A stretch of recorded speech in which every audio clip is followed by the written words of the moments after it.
Over the last few months, Kenyans have witnessed incidences that can only be described as abnormal, from instances of police brutality during the Maandamano protests to the Shakahola massacre where believers either starved themselves to death or were killed on the orders of Pastor Mackenzie. This got me wondering, what is it about human behavior that compels us to obey orders, to hurt others or even ourselves? Join me in this episode of the abridged version as we talk about the dark side of human behavior. How does obedience contribute to behavior within the armed forces and issues such as police brutality? Okay. When you talk of obedience, people obey because of two reasons. Because of fear and because of the desire to cooperate. Any person who is being recruited as an armed force has to be taught how to conform and to obey. So when obedience is there and has to be practiced, there's a lot of behavioral change that it contributes within the armed force. That would mean people will behave in a way, they will do things because of authority. They'll do things despite what their values are. They will have to do because there is what they have to conform to, which is obeying.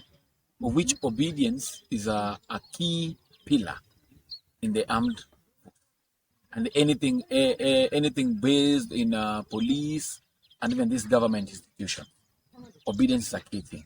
And it has to be practiced at all costs, whether you are doing what you like or not. The more you do it, the more you are considered a good soldier.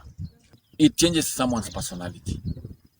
And that's why you find it that it is very hard for them to relate even in outside those walls of the armed forces.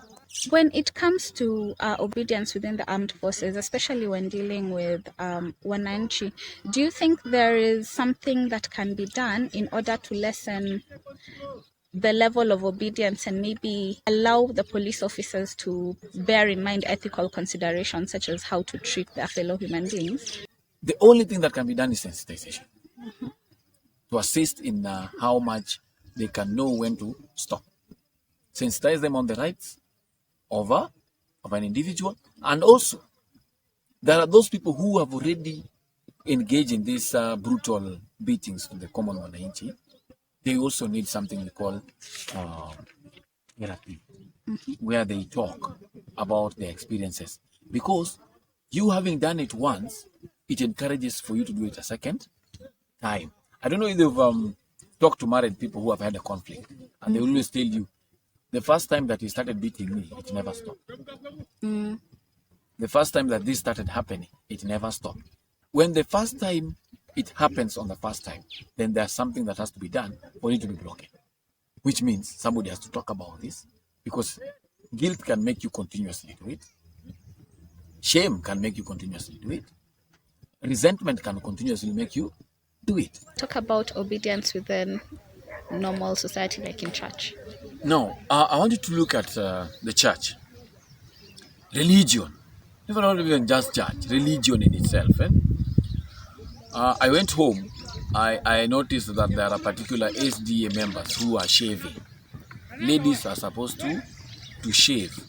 And they really obey that. And you'll find old mama has shaved, a lady has really shaved. Reason, they are obeying what the man of God has done, has said, what is expected of them. So basically, obedience comes with influence and power. And if you come to church, the person whom we believe God hears the most is who? The pastor. The pastor says, Panda mbegu. Who am I to refuse? I will panda mbegu. I might even come with, I have 1,000 bob, but I'm going to panda 800 shillings. I'm left with how much? 200 shillings. I'll go suffering. But tomorrow, if he still asks for that, it still happens. Remember Mackenzie, who is in his right senses, would go minus eating for those long days. He sees himself or herself dying, but he still says, the man of God said.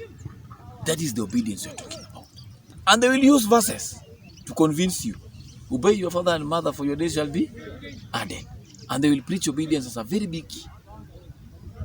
So the moment they will question, or tomorrow it is you who is going to do this, you will do it. Yet kwako hujafanya nini? Haujaifanya. Clearly, obedience plays a huge role not just within the armed forces but in our day-to-day lives. As I sign off, I ask you, are you capable of hurting another person and even yourself when asked to? Don't forget to like and subscribe. Until next week, bye bye.